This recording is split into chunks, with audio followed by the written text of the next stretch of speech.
Rant at the Movies, a podcast where we rant about films you may have seen at house parties. I'm one of your hosts and jack of all trades, Mono, and terrified of the alien mosquito in her butt is my co-host and master of none, Kira. It's in your butt, boy! It's in your butt. Oh yes, but today we are not talking Aqua Teen Hunger Force or Meatwad, unfortunately. No. Although there is a strong resemblance to Meatwad at the end of the movie. Yeah, more Trapper Keeper. Yes. Yeah, no, actually, every time I see that end bit, I don't want to wait for my Trapper Keeper to be over. But yes, because today we're talking evolution. Yes. 99? No. 2001. 2001, sorry. No, 99. No, that's wrong. It's 2001. Is it 2001? Yeah. Yeah, I'm pretty sure it's 2001. Yeah. I think I went to the cinema to see this, so yeah, I would have been old enough to go to the cinema on my own. I don't know when I first saw this one, actually. I just like it. It's really stupid. It's really, really stupid. It is. Well, stupid in a good way, like. Yeah. It's stupid fun. It's just silly fun. There was it's part of that spade up from 99 to 2002, 2003, maybe 98 to 2003. That was silly, stupid stoner college films. I would say it has more in common with... It is in that kind of vibe. I was just going to say that it has more in line with Men in Black. Yeah. And obviously Ghostbusters, because it's an Ivan Reitman film and It was written polished by the two guys who did Ghostbusters. Yeah, because it was written as a straight sci-fi. Yeah. Not weirdly, but unusually, the guy who wrote the script enjoyed the whole process so much he stayed on for the whole thing. Watching the guys who did Ghostbusters, getting to see them in action, doing something with your story, they think your story is worth doing that too. Yeah, but a lot of times because Ghostbusters is a really when you think about Ghostbusters, it's dark as fuck. Yeah. Yeah, no, I'd say this has more in common with Men in Black and Ghostbusters and that kind of film. And was really tapping into the whole, hey, David Duchovny's sexy. Well, David Duchovny is sexy. Yes, he is. But this was peak, X-Files, Fox Mulder. Well, I mean, this would have been season 9 of the X-Files. Yeah. So the X-Files would have been drawing, that iteration of the X-Files would have been drawing to a close nearly. Yeah, but he still was before massively famous. Yeah. And still is. Yeah. But no, he's great in this. He's such a prick. Yeah, he's an absolute arsehole. He's such a fucking prick. But the fact that he's David Duchovny and just inherently charming, you like it? The whole cast is fantastic. Yeah, but the bit with the elevator where he's like, do you think that you could possibly be attracted to me? Oh yeah, everybody's answer is yes. Yeah, because he Ira. Yeah, no, that scene and then that bit in Crying Freeman where he's like, you wouldn't want me to break that record, would you? Oh yeah. It's exactly the same energy. Oh, absolutely. Orlando Jones is fucking excellent. I have to have seen him in something else, and I haven't. And he's in a shitload of stuff. Yeah. And this is the only thing I've ever seen him in. Yeah, and that's I think because most of the stuff is straight drama, which we tend not to watch. I think he was on Mad TV back in the day. Which you never got here. No, but that's comedy. Yeah. But he's brilliant comedian. Absolutely fantastic. Oh, he's the funniest thing in this movie. Yes. He is. I mean, there's all of the delivery. Yeah. He absolutely carries the comedic element in this movie. Sean William Scott's good, and the two... He's very much the lovable idiot. Yeah, well, and also Deacon Danny. Oh, Deacon Danny. I'm very sweet. Yeah, but a lot of the comedy comes from Harry. Yeah. And Ira, I suppose, as well. They have this they have a very early version of a bromance. Definitely. Yeah. Yeah, that's one of the things that I really like about this is their friendship the whole way throughout the film. Yeah. But before we jump into the characters too deeply, will we go for an L summary? Let's try it anyway. See how many times I fucked this one up before getting a decent one. Following a meteor strike in Arizona, local scientists Ira and Harry discover a fast-developing alien life inside. But when CDC and Army scientists push the two doctors aside and steal their research, they are forced to try and save their discovery from the Army and then save the world from their discovery. Yeah. Yeah, it's a simple film, again. I'm on our Rant's favourite. We like a simple plot. Yeah, don't confuse me with extraneous shit that I will get caught up in. Yeah, two scientists discover alien life. Army tries to push them out. Alien life then threatens existence and all existence. Army does what Army does best, which is kill it with fire. Yeah. Fire bad. Fire very bad. But no, it is. I have to say, one of the things that I was most surprised at watching this film 20, 21 years later. Yeah. I was worried about the special effects because it is quite special effects heavy. No, because Phil Tippett did them! Yeah. No, it's that nice balance of CG and puppetry. And puppetry. Real puppetry always looks good. And nothing really looks dodgy in this at all. No, nothing actually does. Because I was trying to think of anything that involves fire, because fire is always one that can look really bad. But when they actually blew the shit out of that car. Yeah, they actually just did blow the shit out of everything instead, or at least use miniatures. So that's just inserted. Yeah, no, it works. Visually, it holds up really, really well, I have to say. It actually, it does, because we looked. We actively looked when we were watching. Well, the second time in particular. The first time I kind of just... I will always just watch to take it in, and then I was so surprised the second time I was watching with a more critical eye to see where there are faults, and most of my nitpicks for this film are plot related. They're silly plot things rather than anything visual. It does. It still looks really, really good. Because I was worried about that, because the alien life in this is unique visually. Yeah. To a degree, well, as I said, watching it, it's definitely not James Cameron's, let's slap a couple of extra legs on a horse and give it a horn, and there we go. No, something's got a butt for a head. Yeah, no, the creatures are really fun. There's plenty of variety in the creatures as well. Yeah. Well, and they're kind of going through an evolutionary process similar to us. So they have flatworms, and then insect life, and then amphibious life by the looks of it. Yeah, you get kind of crustaceans. You get it going through the stages that we're used to seeing. Similar enough anyway, yeah. Well, yeah. But I will say, apart from the visuals, the cast is fucking great in this. All around, it's really, really good actors, and they're all great in the role. There's nobody that's shit. The only weak spot I would say would be the interaction with Sarah Silverman in the diner, and I think was that I didn't really get, because I was like, why? And why is he fucking with... I know she's there on a date with her new boyfriend who's a police officer, and he gets that call on the radio, and they're like, ooh, let's go check it out. But... They could have just been in the diner. Yeah, I don't understand why he had to have a fight with his ex-girlfriend. It's about the only unnecessary. That and them driving in the car singing. I'll get onto that in a bit. Yeah. But even there, that's Sarah Silverman's only in it for that one scene. Yeah. And then you've got Dan Aykroyd popping up at the end as the governor. He's brilliant. I do love some Dan Aykroyd. He had been watching Governor Thingamabobs from Hello Boys. Yeah, I think that it's... Work. Yeah, Blazing Saddles governor and Ghostbusters governor.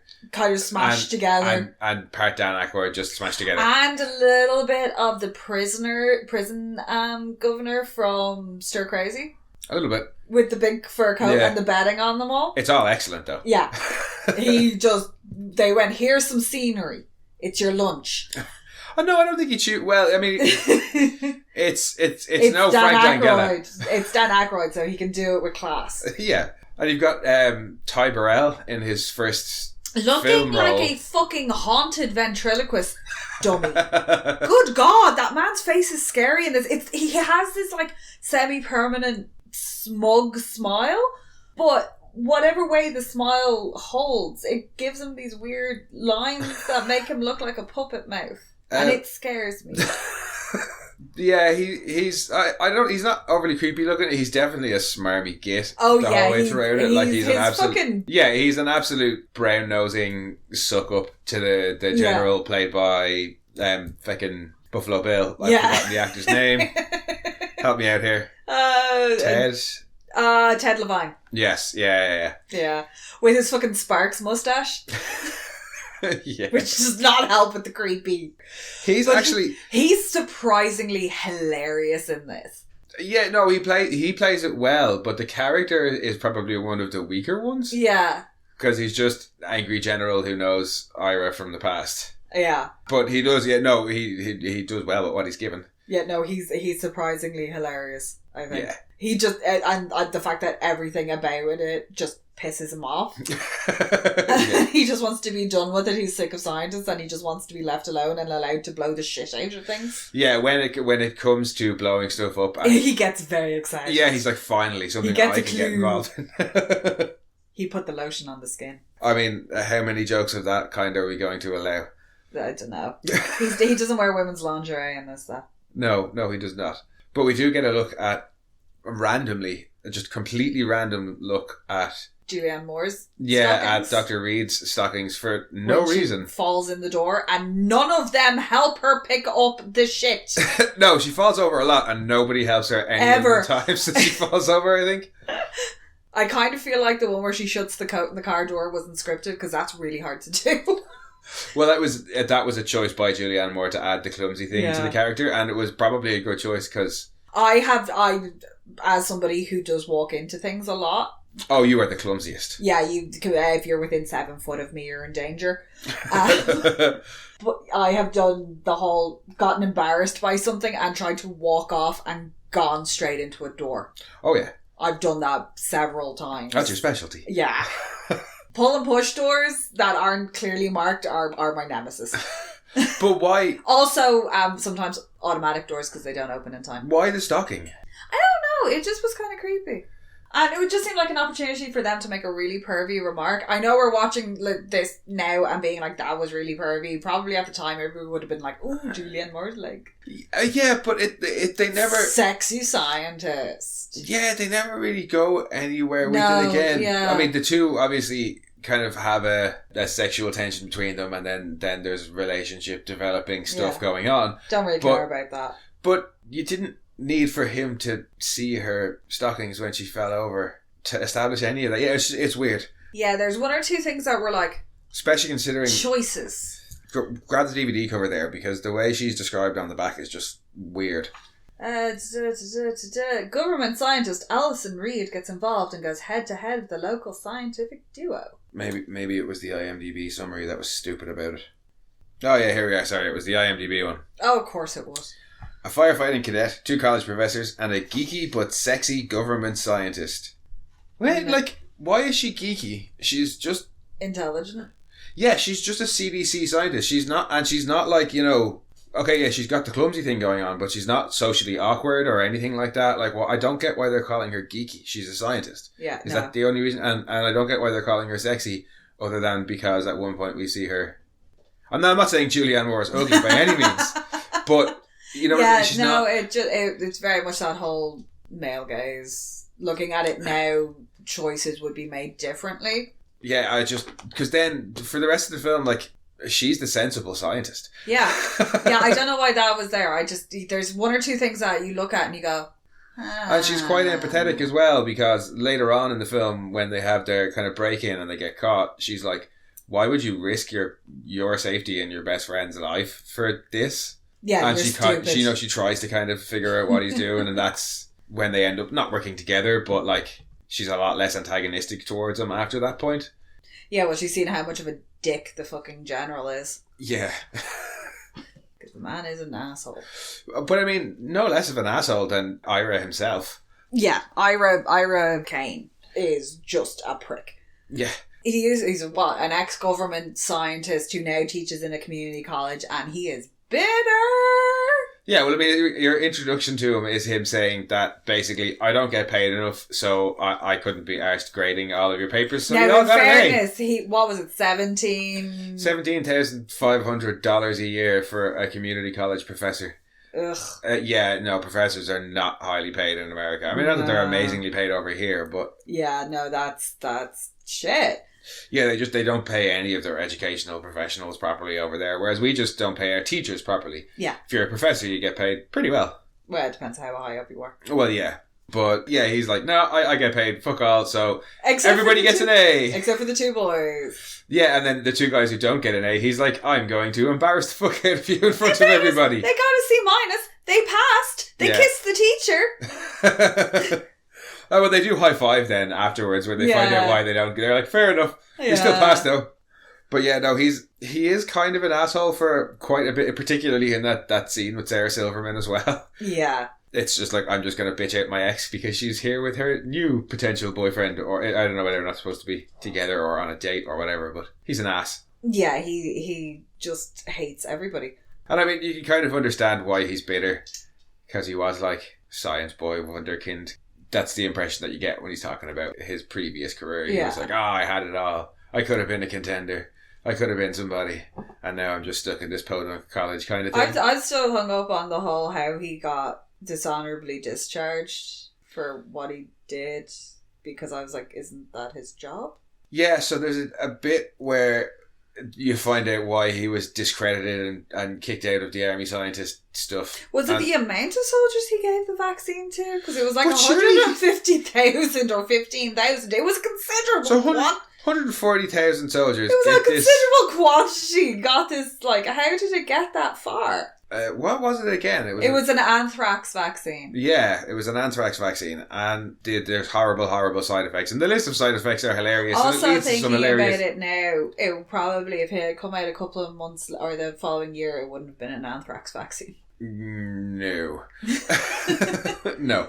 But yeah, if he was asked to develop a vaccine, and he did his best to develop a vaccine, he Surely wouldn't have... it was the failure of the military. Whoever was running, yeah, whoever was running the trial, it was their fault. I'm sure he wasn't the one who said go out there and test it on 140,000 soldiers. I will say, or if he did it in secret, he wouldn't have just been fired. He'd have been locked up. So yeah, that's not really his fault. no. Although I will say the side effects of it, whilst horrifying to experience, sound hilarious when listed. Oh yeah, absolutely. And I mean, like, it's quite close to Shagger's disease. is it? Yeah. Like, I can't remember what. Charles Darwin Beyond had having it. a funny name, I can't remember. Charles Darwin had it, and it was something like ringing of the ears followed by excessive flatulence was one of the symptoms. I don't remember enough about Chagas disease, to be honest. Yeah, with no, you, but it's the same thing. It also has a ridiculous list of effects. the guy who, when we first get our hint of I want Irish to kill past. you! Worst month of my life. I had to wear diapers for a month. And then It's you go, great. ooh, what did he do? Yeah, and they leave it hanging there for just long Your man enough. tries to pull his fucking sidearm on him. Oh yeah, He gets dragged off by the MPs for trying to attack him. I will And you say- kind of go, what the fuck did he do to him? and Ira doesn't look too phased by it. Yeah, because he's like, are you Ira Kane? And he's like, yeah, the Ira Kane? Well, no, but when your man is trying to pull the gun, he's just like, somebody want to get this guy's sidearm Yeah. here? he's pretty calm. Apparently about the whole that's thing. happened to him a lot. Well, yeah, I would imagine shortly afterwards, anybody who might have got their hands on him would have had a similar reaction. Yeah. And speaking of angry reactions, the best angry reaction comes from Orlando Jones. I was about to call him Orlando Bloom. Wrong one. Wrong one. But Orlando Jones, when he has the aforementioned mosquito in the butt scene, Ah. the delivery That whole and the scene reaction. is superb. Everybody, the doctor just looking confused. There's no time for lubricant. There's always time for lubricant. When they flip him over and the other two are like holding him down, and he's just everything about it. Oh, until when he gets up and strangles the doctor at the end. Don't you ever do that to me again. But his delivery in that scene of every line, I the whole thing, and appreciate- all the face acting, all like just the bulging eyes. The I sweat. very much appreciate that. And I mean, the setup is effectively man doesn't want thing going into his ass. It's an old gag. It's a worn out gag. Yeah, it's in your fuck butt. me, he It's makes in- it funny. Yeah. Well, the whole setup to that of the bug getting in the suit, Yeah. from the moment the bug gets in the suit and he starts freaking out and they're trying to see it, and it's like, they're like, we got it, it's dead, it's okay. And he's like, who the man? You the man. I'm the man. No, you're the man. I'm the man. And then it inserts itself about his person.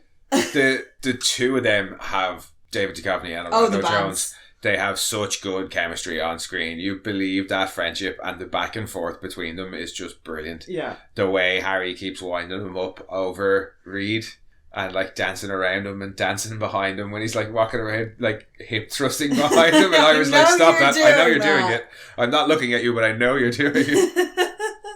It is. It's really believable. And I have to say, oh fuck, I was going to say we've talked about everybody now.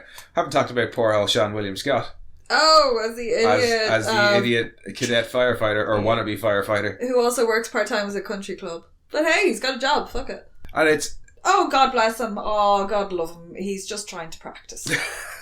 Oh, like, at least he's trying. And he was out in the middle of nowhere and he actually took safety precautions. Yeah, and then God he gets love struck him. by a meteor. Then he gets hit Well, by he a doesn't, meteor. but his car does. fucking does. Still keeps going, though. Damn, that car is flat, though. It's hilariously flat. It's kind of Sean William Scott playing to type for 2001 Sean William Scott. Idiot. But it's not the full dude, where's my car or anything. Is that Sean William Scott in that? I know. Yeah, that's Sean William Scott and Ashton Kutcher. And Ashton Kutcher. Ugh, it's a terrible film. Oh, it's fucking atrocious. Dude. And I mean, I like stoner comedies, No, but that that one is just bad. bad. That is actually just bad. But no, he's fine in Wayne as this. He has a couple of moments, particularly his caca. Dookie dookie.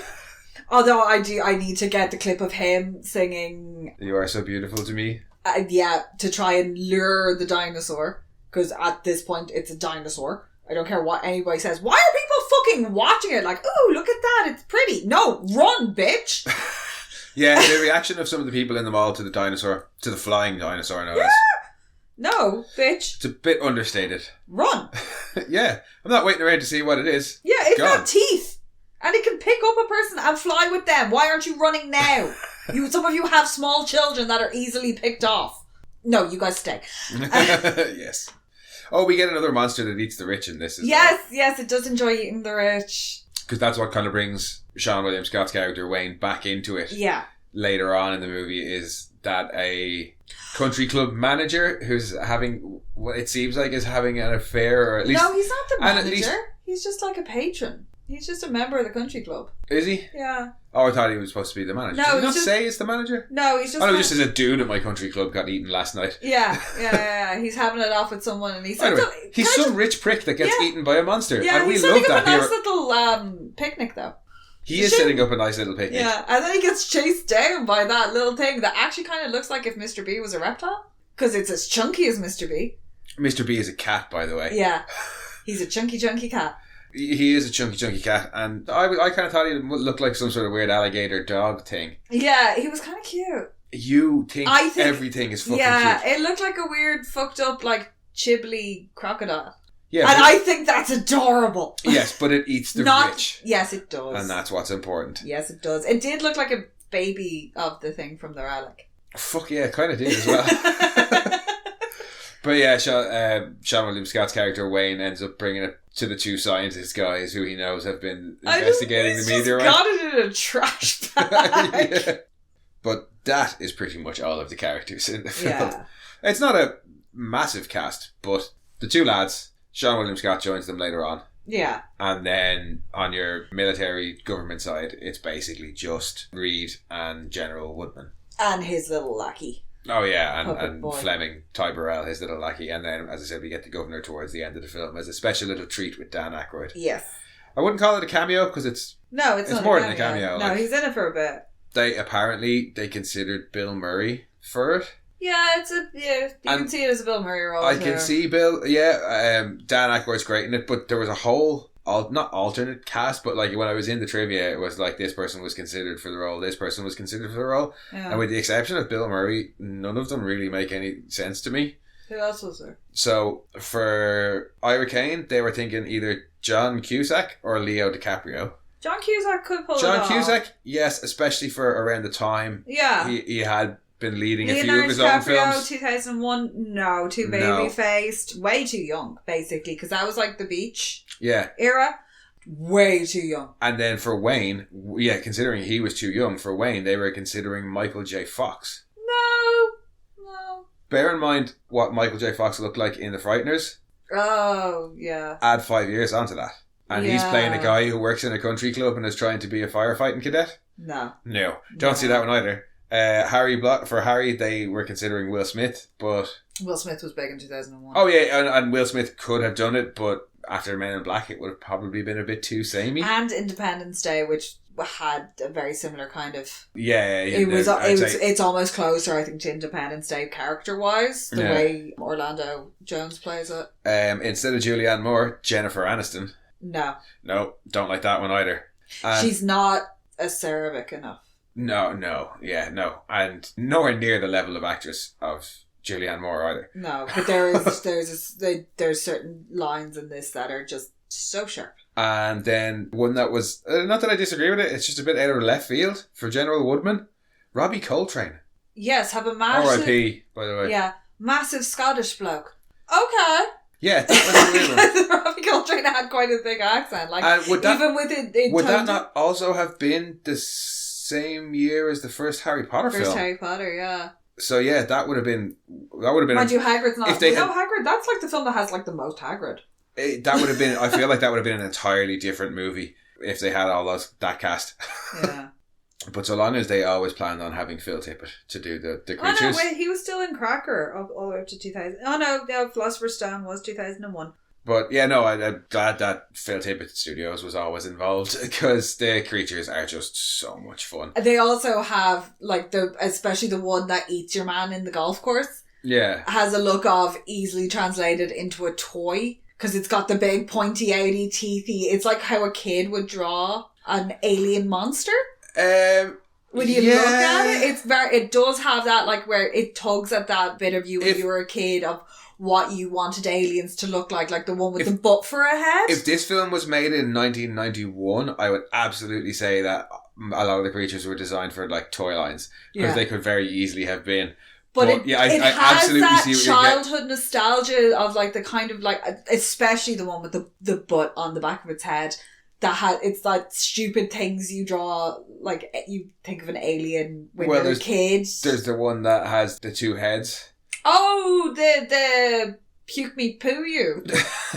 Like the goat from Futurama. Yeah, what comes out one end we feed into the other. Yeah, it doesn't last very long. No, and then the tree that eats things as well. Yeah, and even the weird little crustacean things that look just they're recognisable enough, but just off enough as well. Yeah, no, it's really nice. And then, I think with the inclusion of the planaria, I enjoy that because flatworms are like one of the first things that evolve. Yeah, no, it's cool to have the flatworms kind there. Of fucking everywhere, basically. Planaria are everywhere. They're cool. So having those be the initial, and they're the ones that you see the most spread out. Yeah, they're the ones who have ventured off to do their thing. But the rest of them, there's something kind of childish about the way the aliens look until they get big and fucking scary. And then they go from kids fantasy alien to adult nightmare alien kind of quickly. I wouldn't say nightmare. No, but they get thumbs. Yeah, but the early ones in that kind of the scene where the two lads break back in and they go down to the cavern. It's so pretty. It's so pretty. There's this whole. I want to play in that set so bad. Yeah, me too. It's this like misty, rainforesty, jungle cave ecosystem but thing. it's all bioluminescent as well, but not in a shitty Avatar way. Yeah, no, absolutely not in a shitty Avatar way. No, it's such a cool set. And it's one of the best set pieces in the film. Yeah. It's like, as well as it being funny and moving the plot along or whatever, it's so cool to look at everything in that scene. The meteor impact site, yeah. There's like weird funky mushroom things. There's what look like plants, but they're also carnivorous. So not too remote from the types of plants that would have evolved here as well. Like we still have them with like honeypots and Venus flytraps. Yeah, I think... there's a lot of carnivorous plants and they're very old. I think a lot of thought went into... Well, I know because it's Phil Tippett Studios. Yeah. But you can see a lot of thought went into... The creatures. Not just how they look, but where they would come from and how they would develop, because you have the whole thing about how they produce through mitosis and then asexual reproduction. Yeah. So... They ain't got no junk. As Lyra puts it, no time for sex. Yeah. But it makes sense because... Gotta go. Well, because they reproduce so quickly, it kind of makes sense that they would just continue to asexually reproduce because it's a quicker and more efficient manner of reproducing. Yeah. And as the creatures get more complex, you still see this asexual reproduction, but in a completely kind of different way that's also really thought out. In a disgusting way. Yeah, and also in a sped up evolutionary way. Yeah, it just kind of goes, yeah. Muzzle top. It's a great little scene. But yeah, so they've taught an awful lot about not just, how does this creature look, but how how would this creature come to be given the framework of the story. Yeah. They put way more thought into the creatures than Ira did into, like, fucking containment protocols. Yes, because Ira is a bad scientist. Dude, seriously, gloves, masks, something. Alien life form. And alien goo. You, sir, are no Fox Mulder. No, you belong in a Prometheus film. That's where he belongs. Oh, he touched the goo. Well, but he recognises the significance and the just speed ignores at which all sort of safety protocols. Yeah. And I'd forgive it for the first time when he sees the single cell organisms reproducing like fucking nobody's business. Yeah. But then he comes back like 15 minutes later and they're now multicellular organisms. So they're basically evolving really quickly and reproducing really quickly. You should probably be fucking concerned. Not, hey, let's organise a field trip with our students out to pick up that funky meteor. It's kind of like, what's that squirrel graph? That was like, if every squirrel that was born successfully reproduces, they take over the world in like 2 weeks. I don't think it's that quickly, but it's something like fucking 18 generations of squirrels or 28 generations of squirrels. Squirrel domination. If every well, not just total squirrel domination, but like they would cover the planet kind of. Like a foot thick of squirrels. Fun, because it's not like he can throw them and kill them. Yeah, but that's with squirrels in their normal. That's not speeding up their gestation period or anything. The only thing you're changing in that instance is that every squirrel that's born survives to reproduce. These things and that's are reproducing, dependent on numerous factors. Yeah, these things are reproducing so quickly that they're breaking shit. Well, but also that nothing could get to them in time to kill they're them evolving, before they reproduce they're evolving again. Past it. Yeah, it's just it's quite well thought out. It's not super heavy sciencey or anything, but I like that they have paid attention to it. Yeah, they've just sped it up. It's very, very reminiscent to that Futurama episode with the robots. Well, the other way around, I would say. Yeah. But yes, it is. Yeah. I don't want to live on this planet anymore. Yeah, where we get that fantastic and often used meme. Yeah. He's so right. Good old Fernsey. Fernsey could probably have taught Ira a thing or two. He brought his smelloscope. Oh, I don't want to bring the smelloscope down there. No. Because they're what are they? Where are they based? It's fun. They're not carbon based. They are silicon based. Silicon based, yeah, and they can't breathe our atmosphere, so they generate their own out of like a sulfur, so the whole place smells like rotten egg farts. Or Taupo, if you've ever had the joy of visiting Taupo, New Zealand. Rotorua. Or Rotorua. Yeah. Taupo does, but Rotorua is the proper the hot springs everywhere. The whole town smells like eggy farts all the time. And on a wind, it's actually a relief when it's a windy day. Well, depending on where in the town you are, it's a relief. Can you imagine that in a dead heat? But again, I like that even early on. They're like, it stinks. And like there's that misty shit on the ground because that silly cow has like fucking open toe footwear on. And she's like, I don't mean to be like girly. I love the way she says that too. And she's like, I don't mean to be girly, but there's something squishy on my foot. She's right though. There is something squishy on her foot. Yeah, but she doesn't freak out right away until like they kind of waft it away. And then she's like, what the fuck? Nobody fell over in that scene. I was a bit disappointed. And got covered in them and was I was really expecting somebody to fall over and get covered in them. No, they actually stayed remarkably calm. Yeah. And they don't go for many super obvious gags in this film. No, because I like the fact that they think that Arizona's going to get fucking wiped off the map and the community college kids are throwing a party. They're having a rager. Yeah, like goodbye Arizona. Yeah. You're not going to get evacuated. That's kind of a fairly, like everyone else is being evacuated, they're having a rager. It's a fairly standard college response. Absolutely. Oh, I mean, there's somebody has a sign that's like goodbye Arizona or Arizona is dust or something like that. Yeah, and another one says I don't want to die a virgin. Yeah, I saw that one. There is one of the things that I really appreciate about this film is there's no real, apart from that Sarah Silverman scene. Yeah. And even then, that does advance the plot. There's no real like chaff in this film. It moves along really snappy. And I love the way it's cut. So when they get thrown out of the dig site, when they go back to get more stuff and they find out that the government the army has taken it over, and you find out that Ira is former military and they meet Dr. Reed. Yeah, that is probably the best example of it. And he's mooning. So you also get to see David Duchovny's butt. It's the best pressed up against some glass. It's the best example of of what I was just saying that I really liked of how things move along quickly. Yeah. But before we get to that, That mooning is also my biggest nitpick for the movie. That sir, is not a fruit basket. No, I saw no meter tackle pressed against that glass. That is a simple mooning. A fruit basket requires that you took... then press. Yeah, you took your junk between your butt cheeks and then you show the whole package. You all are also technically supposed to go, here's your gift basket, and open your butt cheeks. Yep. That is a fruit bowl. Yes. That is a fruit bowl, yes. sir. Once had the great pleasure of seeing a very dear deceased friend of mine do that to somebody. And it was marvellous. Well, thankfully, I wasn't on the receiving end of it. You saw him doing it to somebody. You didn't have it done to you. No, because the person it was done to was not impressed, to say the least. Yes, but yeah, no, that is what a fruit bowl is. But but it goes, fruit basket. But either it's like they're driving away, going, "Oh, we'll fight you on this," and it cuts immediately to the courtroom. Oh yeah, it's like smash cut to courtroom. Yeah, and you also get a timestamp when they're arguing, and they're saying, "Look, it's already been 2 weeks that they've kept us out of it." So everything kind of flows naturally. Yeah, so where other films might just like show you, it could have had a scene in between them, or a couple of boring scenes in between. They're just like, no. They say they're going to fight it. Here's you seeing that they're fighting it. And look, they lost. Yeah, look, they lost and had their office ransacked while they were in court.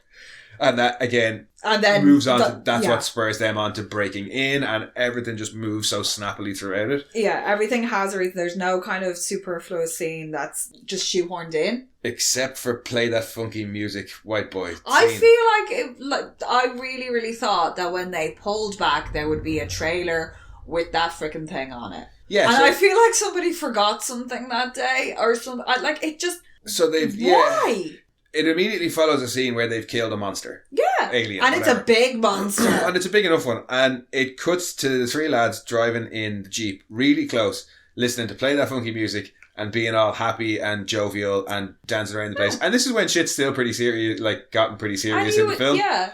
And just the way it's framed, because it's so tight. Because it pulls out and then up, so you expect to see a silhouette or something in the back, and to pull around to the side to show them driving past with this thing hanging off the back. And either it was a false memory I have from watching the film before, or I just really the framing of it was was what they were setting up. I was totally expecting a trailer with the monster on the back. Second Jurassic Park where they're driving it through San Francisco on the back of it? No, it breaks out of the boat at the docks. Never mind.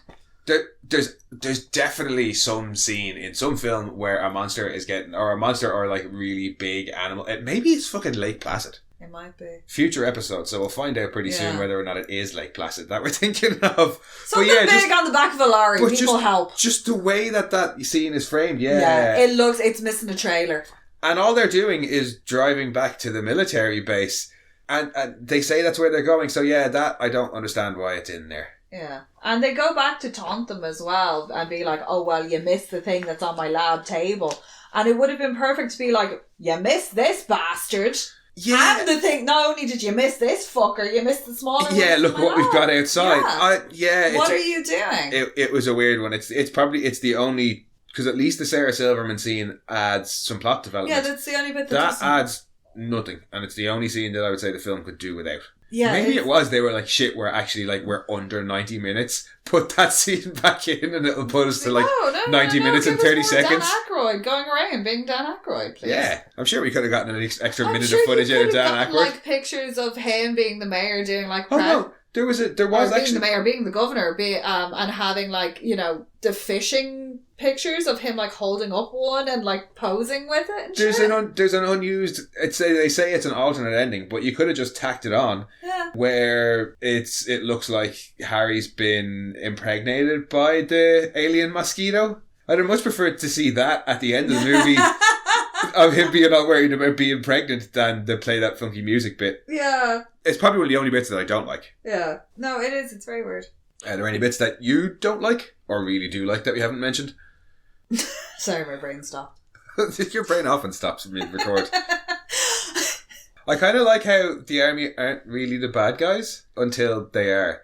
But the start of the film when they're the sensible ones who are we've set up an airlock and we've quarantined the site you should have done. Yeah, and I think maybe You moron! Maybe in 2001 we were supposed to be on Ira's side more then, but watching it in 2022, I'm like, no, absolutely. These guys are right. The CDC should be in there, and whatever, fine, army research. The second you realise it had something in it, it should have been fucking quarantined. Like, yes, you guys did discover it, but you have proven yourselves absolutely incapable of doing this in a safe manner. Yeah. So let's let the professionals do it. I do like when they're breaking into the facility, and it's very like, they cut through the gate and then they're inside and then they're in the thing and they're going down. Yeah. And what gets them caught out is the fact that Harry is dancing in the elevator. Yeah. That's what catches their eye, is that he's like jiving away in the elevator. And they nearly get away with it because one of the girls is like, it could be the guys from Sector 12. They're a bit weird. They're weird. Like that. I'm like, I want to know what the guys in Sector 12 are like. Yeah. But they're coming back out with specimens, and then all it takes is one of them, and like they kind of explain it in a way, and you think, oh, they're going to get away with it, but the person Sheeds reports to just happens to stick his head into the meeting and go, hey, did you authorise a visit? And she's like, no, why? He's like, I'm not getting in trouble for that. Yeah, and he's the most competent guy in the film, actually. Because God bless his little heart when he stands in front of the governor. He's basically fucking Walter from SG-1. He's like he's a techie guy. He doesn't have a battle card. No, he doesn't have a combat cardigan. But he's a tech guy who's just like... The nerdy, shy tech guy who look at and go, why are you in the military? But also seems to be like a bit of a PA for the higher-ups.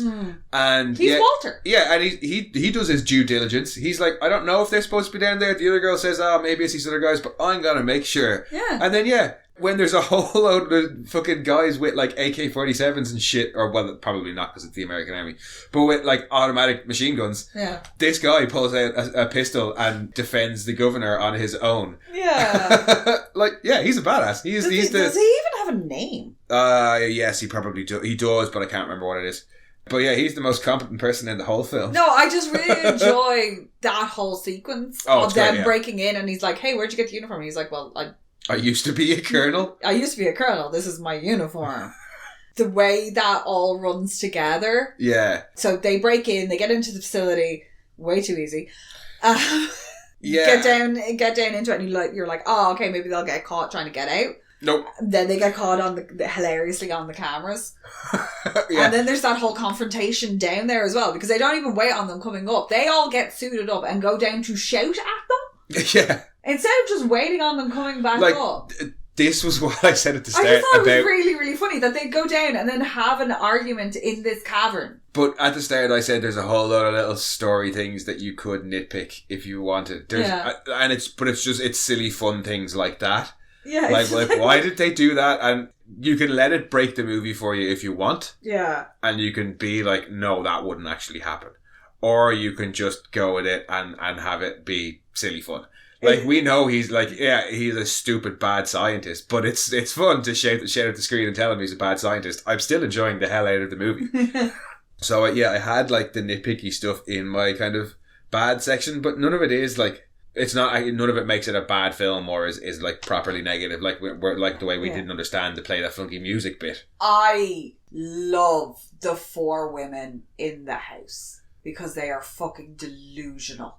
Oh, those fucking look at the dog! Women. In what world is that a dog? How fucked up have you bred your dog that is what it looks like? Also, when it dies and deflates, that is just... Mwah. Can I offer a rebuttal to you being upset at those ladies thinking that is a dog and that it is cute? I don't think it's cute. You don't think that one's cute? I don't think that one's cute. The thing with the big fucking baby puppy dog eyes. No, it looks like it's... It's got the pug thing, and pugs always sound like they're about to die, and I can't cope with that because pugs that thing was about to die. Yeah, well, pugs are also that close to death all the fucking time. They have the same issues. I don't think they have quite the same issues. It's damn close to it. Like, it looked kind of sticky. It looked like it was covered in snot. It's weird chicken head thing. Oh, the thing that was in the thing? Yeah. Oh, it's pharyngeal jaw. Thank you. It's amore! Yes. When you open its jaws open wide and there's more jaws inside. Yes, that's amore. I'm so glad I heard that song. I actually wish I hadn't talked about that bit now. Yeah, but the chicken head thing inside it is terrifying. Yeah, it's Why did it have an eye? It is about the scariest thing in the... Why does it have an eye? Does it need to be able to look you in the face while it smashes? Yeah, I don't know what or why. Or was it like some sort of symbiotic thing that maybe it was the next evolution trying to get out? Ooh, yeah. Because it was a bit more chickeny, it was a bit more birdy, It and it was going kind of birdy. What I was going to say... Maybe that's the things that were dying outside. Because they were out the back of the house. What it was trying to cough up was what was outside, which was what was... Yeah, possibly. I was just going to say that it was another evolutionary dead-end species like the pandas we gave out about last week. But maybe it was the next evolution of it, because it did try and go for them. Yeah. I just love the fact that your one who lives there is pushing the other one. You go and get it, Grace. Yeah, that's the one in the group that none of them like, but they just tolerate her because she's got like a nice beach house or something. Well, Grace is stupid enough to think that is a dog. She's the one who says, I didn't know you had a dog. Yeah, and then tries to pet it. Yep. Yeah, she's got like a really nice summer house or something, and that's the only reason they're friends with her. Yeah. Grace's husband is probably the sheriff or something like that. Yeah. Now, fair fucks to Jill, because she went straight for the gun. Yes, she did. Jill was like, fuck this shit. I mean, I fucking would after seeing that. But again, just another one of the fun little creatures in it. Like, yeah, no, there's but not. That whole scene is ridiculous. It's great. No, there's not much to dislike about this film. No, there really, really isn't, and it's not one that's got like a cult following or anything like that. It wasn't massive at the time. It wasn't particularly panned at the time either. It's just it was just there. It's just kind of there, and I feel like it's maybe been forgotten about a little bit. Yeah. But it's a really, really fun flick. It really is. If you search Revolution on any of the streaming services, you do not get this film. You get other things, like documentaries. We had to watch this on DVD. I don't think it is on any of the streaming services. I remember But I mean, we got it in CEX for 75 cents, so... Yeah. I used to have a badge that was the three-eyed smiley face. Yeah, I remember seeing those badges and the t-shirts and stuff for a while. Like, so it wasn't, as I say, it wasn't a flop. It was big enough at the time, but it wasn't super big. Yeah, it just never kind of went anywhere. Well, I mean, it's not the type of film that you'd have a sequel to or anything like that. I like to think that Eight-Legged Freaks is some sort of spiritual sequel to this. Very much in the same vein. Yeah. As Eight-Legged Freaks. And this was written by the guy that wrote Arachnophobia, if I'm not wrong. Yes, yeah, he did the guy who wrote the serious treatment for this, and then stayed on and worked with the other two lads. Wrote Arachnophobia, and all of his other films are fairly serious films as well, the serious horror and sci-fi stuff. Just as an aside, there is a brilliant bit in Eight-Legged Freaks where the guys are on the dirt bike and the spider comes over the jump at them. Oh yeah. There's a whole bunch of references that I didn't get in this film as well. The Tookie Tookie bird call thing was a George of the Jungle cartoon thing? No, George of the Jungle, the film, the one with Brendan Fraser. The trivia said it was the cartoon George of the Jungle. I think, was that based on the... But no, the Brendan Fraser movie was based on, like, that was a property long before the Brendan Fraser movie. Oh, I know, but which cartoon though? Because it was a few of them. Oh, I don't know. Because I remember the Tookie Tookie being in George of the Jungle. Well, there was a Tookie Tookie bird. Yeah. The whole big butt alien thing was supposed to be a reference to some 7-Up campaign that Orlando Jones was in. That was Show Us Your Cans. But one of the references that I did get is Denise, the ex-girlfriend. Yeah. Is Denise because David Duchovny played... Denise in Twin Peaks. Yeah. She's wearing almost exactly the same outfit. Yeah. Yeah. That was a more obvious reference that I got. It's almost exactly the outfit that you'd see him in. But yeah, there was a whole bunch of references and I was like, I didn't get any of those. So yeah, there's even more to appreciate the stuff that I talked about. I do enjoy the girl who's shoplifting. I'll never shoplift again. And it just runs off. And Harry's just like, see that you don't? I guess. It is. No, I definitely I have a lot of love for this film after watching it, I have to say. Yeah, it's one of those ones that I think I must have seen it kind of like on DVD or something like that when I was about 15 or 16 and just was like, this is stupid and I love it. It is. It's stupid, silly fun. It's stupid, but it had a really interesting premise that they weren't carbon based, that it was like, oh, we can use, we're carbon based, so if you go down the periodic table and go across, arsenic is our poison, maybe it'll work this way. Yeah. But it was science based and like smart science. Yeah, and it for the kind of the level of audience that it was like that. This was just meant to be kind of a general audience film. It wasn't supposed to be for sci-fi fans or for like hardcore they're comedy going fans. Into DNA-based pairs. Yeah, I know. So that's what I'm going to say. It's smart enough for the type of film it is. It's not like say like Primer or anything, which is like really seriously mindfucky and maths and this was string theory stupid, and but shit. also taught you shit unawares. Yeah, no, it is. I'm not trying to say it was a stupid movie. I'm trying to say there's a lot of actual decent science in there for what was effectively a summer blockbuster flick. Yeah. In 2001, no less. Yeah.